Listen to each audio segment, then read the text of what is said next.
વિસાવદર અને કડીમાં ખરાખરીનો જંગ જામ્યો છે। એક બાજુ વિસાવદરમાં ભારતીય જનતા પાર્ટી અને આમ આદમી પાર્ટી છે મોરો મોરે આવી જાય છે, તો બીજી જ બાજુ કડીમાં પણ વાતાવરણ ખૂબ જ ગરમાયું છે, કારણ કે બોગસ જે કહેવાય છે કે ઉમેદવારો છે તેમના કહેવાય છે કે ગોંભાળો બહાર આવી રહ્યા છે, તો વિસાવદરમાં પણ બબાલું થઈ રહી છે। આ બધાની વચ્ચે કોંગ્રેસના ઉમેદવાર છે તે મતદાન કરવા પહોંચ્યા હતા। વિસાવદરમાં કોંગ્રેસ ક્યાંક ઢીલી પડતી હોય તેવું દેખાઈ રહ્યું છે।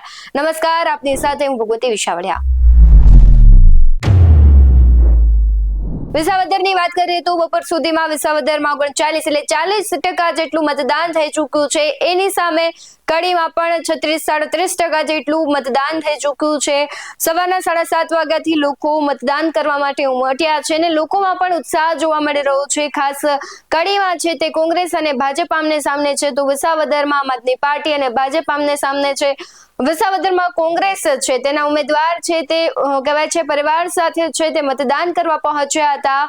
વિસાવદરના કોંગ્રેસના ઉમેદવાર છે નીતિન રાણપરિયા, તે શું કહી રહ્યા છે તેના પર नजर करिए। आप देख रहे हैं सुबह से जब से वोटिंग चालू हुआ है तब से सभी मतदान केंद्रों पे लंबी लंबी कतारें हैं। मैं भी सुबह 7:30 बजे से यहाँ पे लाइन में खड़ा हूँ। मेरे परिवार के साथ यहाँ पे वोट डालने आया हूँ और मुझे विसावदर विधानसभा की जनता पे पूरा विश्वास है। मैं मात्र एक ही यहाँ का स्थानिक उम्मीदवार हूँ, बाकी दोनों आयाती है और विसावदर विधानसभा की जनता ने कभी आयाती उम्मीदवार को स्वीकार नहीं किया, इस बार भी नहीं करेगी, वो मुझे पूरा विश्वास है।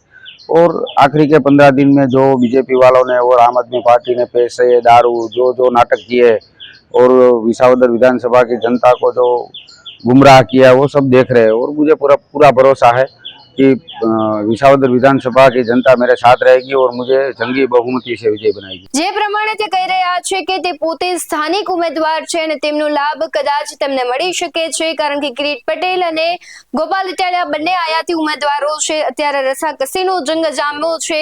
સાંજના 6 વાગ્યા સુધીમાં છે બધા જ કહેવાય છે મતદારો છે તે પોતાનો મત આપશે અને ઉમેદવારોનું ભવિષ્ય છે ઈવીએમમાં કેદ થશે અને આવતી 23 તારીખે 2-3 દિવસ પછી જ કહેવાય છે કે વિસાવદરનું છે તે ભવિષ્ય નક્કી થઈ જશે અને કડીમાં પણ ધારાસભ્ય તરીકે કોણ આવશે તે પણ નક્કી થઈ જશે। તમને શું લાગી રહ્યું છે, વિસાવદરમાં કોણ છે જીતશે અને કડીમાં પણ કોણ જીતશે તે કમેન્ટ બોક્સમાં જણાવવાનું ભૂલતા નહીં।